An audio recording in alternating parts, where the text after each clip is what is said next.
Assalamualaikum warahmatullahi wabarakatuh. Masih bersama saya Muhammad Muiz. Hari ini kita akan masuk ke part 2 investasi saham pada perusahaan asosiasi dengan menggunakan metode equity. Kenapa dengan menggunakan metode equity? Karena di sini dasar kepemilikannya atau tingkat pengaruhnya tersebut 20 sampai dengan 50%. 20 sampai dengan 50% berarti di sini perusahaan ini dikatakan merupakan investasi aktif dan investor memiliki pengaruh signifikan, ya, memiliki pengaruh have the effect, ya, signifikan. Kalau kita belajar tentang signifikan seperti materi sebelumnya, berarti intinya adalah bagaimana perusahaan ini bisa berpengaruh terhadap suatu kebijakan atau keputusan dalam satu perusahaan. Misalkan memasukkan anggota atau menjadi sebagai CEO dalam satu perusahaan tersebut, atau masuk ke dalam organ satu perusahaan. Salah satunya seperti itu, ya. Itu kalau misalkan dikatakan signifikan. Nanti kalian bisa baca kembali di pertemuan sebelumnya, ya. Nah, di mana investasi saham dengan metode equities ini mengacu pada PSAK 15, ya, mengacu pada PSAK 15. Nah, kalau kita bahas di sini salah satunya untuk melakukan investasi saham equity dengan investasi saham asosiasi dengan menggunakan metode ekuitas, ada rumus yang supaya kita gampang mengingatnya. Yang pertama adalah jurnal pada saat adanya pembelian. Kedua, jurnal pada saat adanya pembagian dividen. Yang ketiga adalah pengumuman net income. Yang terakhir adalah adjustment, ya, penyesuaian. Langsung saja kita masuk ke dalam ilustrasi soal di sini. Di sini diketahui PT Panorama membeli 30% saham biasa beredar PT milik PT Senja. Biaya perolehan 6 juta. Pembelian dilakukan pada awal bulan Januari 2009. Aset neto PT Senja pada awal tahun adalah 20.000 juta. Pada bulan Oktober 2009 PT Senja membagikan dividen sebesar 200 juta. Laba PT Senja pada akhir tahun adalah sebesar 500 juta. Ya, seperti konsep yang pertama, maka terjadinya transaksi di tanggal pembelian, yaitu tanggal 1 bulan 1 2009. Ya. Pembelian dilakukan pada awal Januari, yaitu jurnalnya adalah menambah investasi in PT Senja pada cash. Ini jurnal normal, ya, ngerti lah, ya. Seperti jurnal yang sebelumnya, tapi di sini hanya full cash, ya, membayar uangnya, nggak ada surat berharga lainnya yang diterbitkan. Terus yang kedua, di sini mencatat terjadinya pembagian dividen.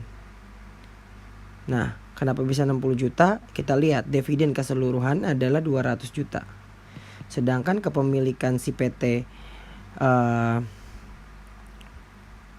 Panorama adalah 30%, sehingga menghasilkan 60 juta. Nah, ketika ada dividen, ingat, ya, di situ mengurangi investasi.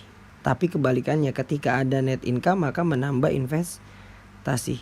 Nah, yang terakhir di sini mengumumkan net income sebesar 500 juta. Dikali dengan 30%, hasilnya adalah 150 juta. Nah, untuk yang keempat, yang adjustment,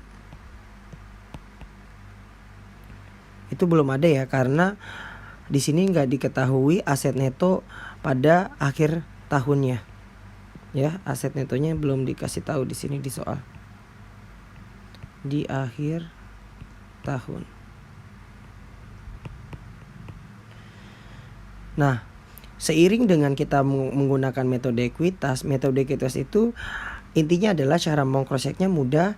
Jadi ketika ada penambahan, ya, terkait dengan dividen dan ketika ada penambahan terkait dengan net income dan juga ada pengurangan terkait dividen, nah itu akan terlihat di equity-nya si PT Senja dan di investment in PT Senja si Panorama. Kita bisa lihat di sini awal modalnya adalah ini 6 juta itu dikali dari 30% dikali dengan 20 juta, ya. 6 juta jadi 20.000 juta dikali dengan 30% kepemilikan menghasilkan 6 juta. Terus ketika ada net income maka menambah, ketika tadi ada dividen dia akan mengurangi equity, maka totalnya adalah kalau kita kalikan 20-30 menghasilkan 6.090 juta. Nah 6.090 juta. Nah ini sama ya cara cross checknya. Jadi intinya antara equity dengan investment in PT siapapun itu nanti akan berkorelasi sama hubungannya. Nah, online consolidation namanya ya. Nah, kita lanjut masuk ke materi selanjutnya. Nah, ini equity method sama ketika misalkan PT Panorama membeli 40% saham yang beredar PT Senja. Biaya perolehan 12 juta. Nah, berarti kalau kita lihat 12 juta gitu ya, itu biaya perolehannya. Maka kita catat yang pertama adalah jurnal pembelian, yaitu tanggal 1 bulan 1 2009 sesuai dengan tanggal di sini.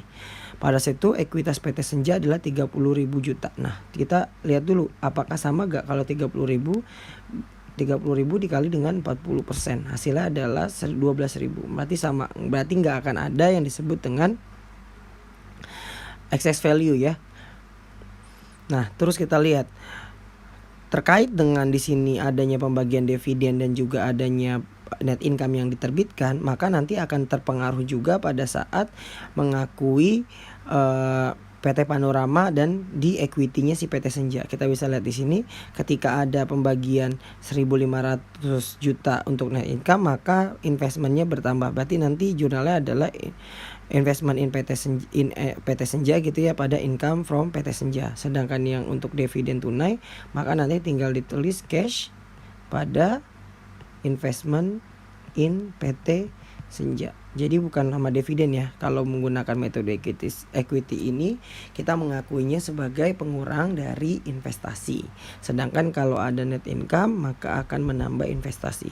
Nah, jumlahnya ini sama 30.700 juta gitu ya dikali dengan 40% menghasilkan nih 12.280. Nah, bagaimana ketika nantinya kalau misalkan ada selisih nilai? Selisih nilai ini adalah selisih antara nilai imbalan. Tadi nilai imbalan berarti yang ini nih, yang 12.000 gitu ya contohnya, dengan equity yang didapatkan. Nah, kalau misalkan nilai imbalannya itu kelebihannya itu berarti nilai imbalannya tersebut nanti kita akan ilustrasikan di soal berikutnya contohnya ya. Imbalan yang dibayarkan pada pihak investor dengan nilai buku aset neto, investee memperoleh dalam rangka kombinasi bisnis gitu ya. Nilai imbalan dikurangi book value net aset neto investee menghasilkan excess value. Nah, kita lihat di sini excess value akan dialokasi. Nah, intinya gitu ya. Walaupun nanti akan ada kelebihan nilai gitu ya, kelebihan nilai atau selisih nilai gitu ya, selisih nilai antara nilai imbalan dengan book value, nanti excess value tersebut akan dialokasikan ke berbagai aset yang teridentifikasi yang memiliki perbedaan nilai buku dengan nilai wajarnya. Nanti kita akan bandingkan ada beberapa aset yang memiliki gitu ya book value dibandingkan dengan fair value-nya gitu. Bisa under valuasi atau over ya value, bisa under value, bisa over value gitu. Dan jika masih ada sisa baru diakui sebagai goodwill. Nah, sekarang kita bahas di sini contohnya. PT Panorama membeli 40% saham biasa beredar PT milik PT Senja. Biaya perolehan 13 juta, pembelian dilakukan pada awal tahun 2009. Pada saat itu, ekuitas PT Senja memiliki gitu ya 30.000 juta. Pada bulan Oktober PT Senja membagikan dividen 800 dan laba PT Senja pada akhir tahun 2009 sejumlah 1.500 juta. Maka dengan demikian kalau kita melakukan jurnal yang pertama ini terkait dengan investasi yang dilakukan sama si PT Panorama. Ini gampang ya, kalau 13.000 tinggal lihat dari berapa sih nilai imbalan yang diberikan. Investment PT Senja pada cash. Nah, tapi kita harus lihat dulu. Ternyata di sini ada yang berupa excess value. Nah, bagaimana kita mencari excess value? Kita tinggal mengkalikan saja. Kalau misalkan kita lihat di sini, kan harusnya 40% dikalikan dengan 30 miliar harusnya 12.000. Nah, equity-nya harusnya 12.000, tapi karena kita mendapatkan atau kita imbalan kita yang kita berikan kepada PT Senja adalah 13.000, maka nanti 13.000 tidak sama dong dikurangi dengan 12.000. maka menghasilkan yang disebut dengan excess value gitu. Nah, tadi yang saya bilang excess value merupakan selisih antara harga pembelian dengan nilai buku aset neto. Nah, di mana nantinya selisih tersebut akan dialokasikan ke aset yang memiliki identifikasi adanya perbedaan antara book value dengan fair value. Tapi jikalau nanti ada kelebihan, maka akan dicatat ke dalam intangible asset lainnya gitu. Nah, ketika book value lebih kecil daripada market value, misalkan book value 100, market value 150, maka dikatakan under value. Positif. Jadi nanti di sini kategorinya ini malah positif. Sedangkan kalau book value dia lebih besar daripada market value, disebut over value, itu negatif. Sama kayak halnya saham ya.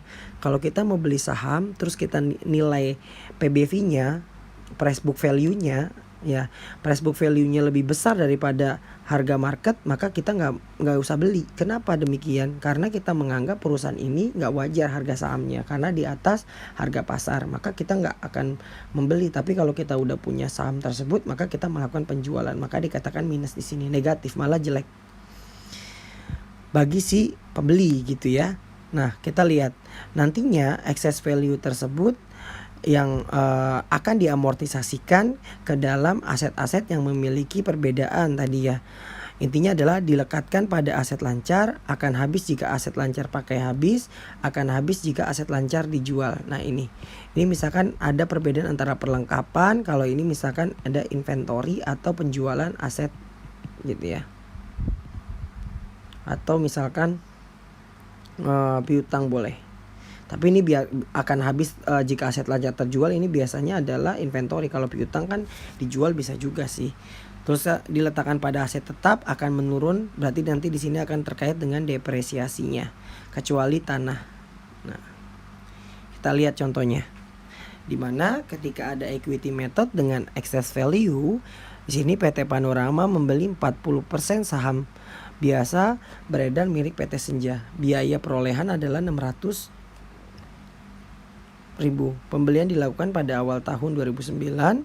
Pada saat itu nilai wajar dari aset neto PT Senja adalah 1.350. Ini dapat dari sini nih.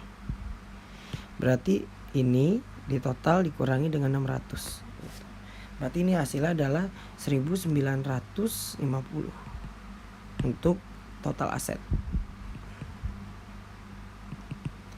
Sedangkan untuk liabilitas ini kan total net aset kan berarti kan adalah total aset dikurangi dengan total liabilitas. Sedangkan untuk back value, nah ini jumlahnya adalah 1.800 atau 1.800 dikurangi 600, hasilnya adalah 1.200. Nah, kalau kita lihat di sini investasinya awalnya adalah 600. Dapat dari mana nih? Dari soal A ya, saya bilang A 600. Total fair value of PT Senja kalau 100% gitu ya. Fair value atas 600 tersebut berarti kalau kita beli 100% karena kita hanya beli 40%, berarti dibagi dengan 40. Seharusnya harganya adalah menurut fair value-nya adalah 1.500 atau 1.500.000, sorry. Fair value net asset adalah 1.350. Maka hasilnya adalah goodwill-nya nanti ketemu 150. Nah, goodwill ini goodwill full 100%. Goodwill full. Nah, kalau kita mau cari goodwill yang hanya 40%, ya sudah, berarti goodwill-nya hanya 60.000. 40% dikali dengan 150, kan gitu hasilnya ini. Nah, jadi ya saya bilang ya, untuk mencari 100% maka nanti hasil goodwill adalah 150 gitu ya. Sedangkan kalau kita untuk mencari goodwill-nya yang 60.000 bisa pakai cara kedua sih. Ini kan cara yang saya bilang. Cara pertama bisa langsung dikali aja 150.000 dikali dengan 40%. Nah, tapi bisa juga dengan menggunakan cara kedua. Nah, total fair value-nya tetap 600 kita ambil. Sedangkan fair value of net asset 540 itu didapat dengan cara satu, ini kan fair value-nya adalah 1.350. Berarti 1.350 gitu ya dibagi dengan berapa? 40%. dikali dengan 40%, sorry. Nah, dikali dengan 40%. Hasilnya pasti sama 60.000.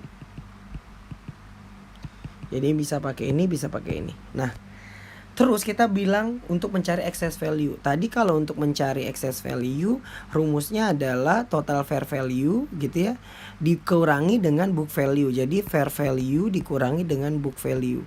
Nah, ini bisa didapat 300 dari mana? 1.500.000 itu dari kepemilikan, kalau misalkan ini 100% gitu ya, dikali dengan book value-nya. Book value-nya adalah dikurangi dengan book value-nya 1.200.000. Ini dapat dari soal juga. Ya, 1.200.000. Nah, ini adalah 300.000, atau kita juga bisa dengan cara ini. Gitu loh. Ini kan berarti 200, sorry.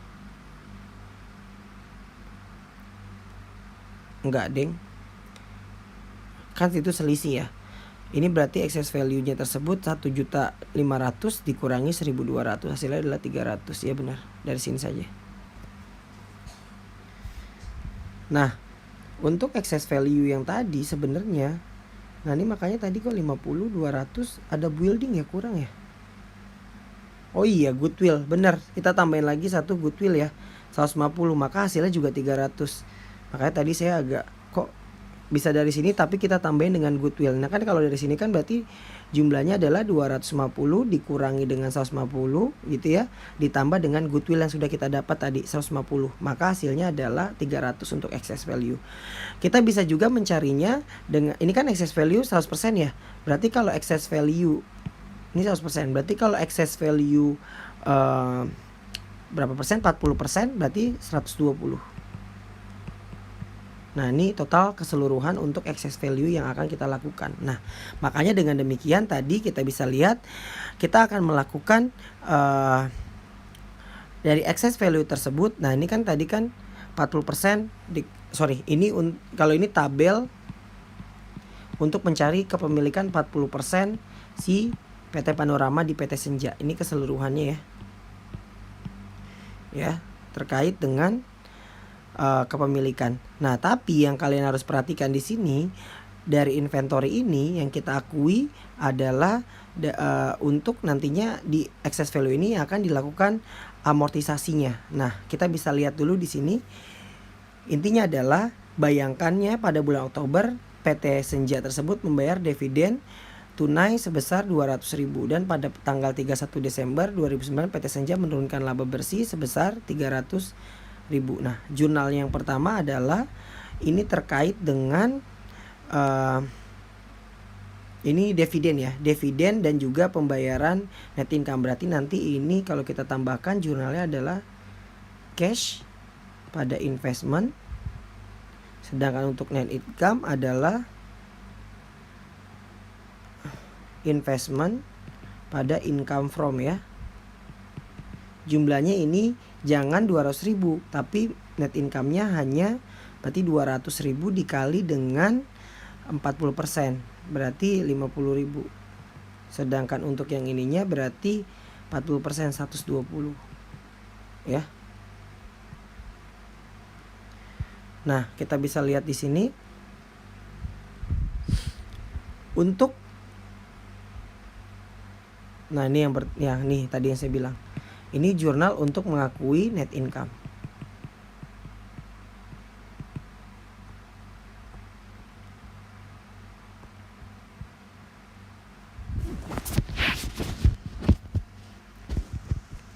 Nah, kalau kita lihat di sini, ini untuk perbandingan antara kita mau lihat di sini ada excess value-nya. Ya, ini excess value keseluruhan gitu ya.